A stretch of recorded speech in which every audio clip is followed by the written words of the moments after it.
Hello everyone.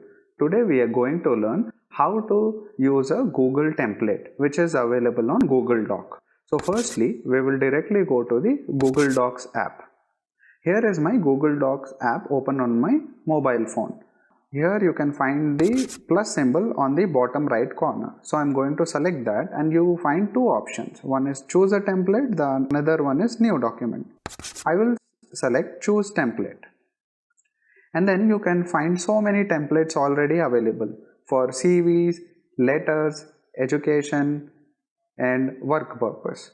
The main benefit of using a template is that you can save lots of time, because whenever you try to create a structure from the scratch, it is very obvious that you will take lots of time. Instead of that, let's just use a template which is already provided by Google Doc on the Google app.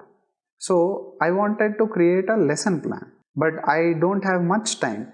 So what I will do is I will directly come to this template center and I will select any one of the lesson plan template.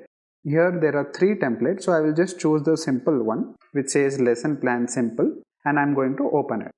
Now here is the template. I can easily edit it by clicking this bottom right option to edit, and I can edit it. I can make changes according to my requirements, and then I can just directly click this save button on the top left and my document is saved. So this is how you can use a Google template and save on time. Thank you for watching this video. If you have any questions, please feel free to put down your questions in the comment section below. Thank you.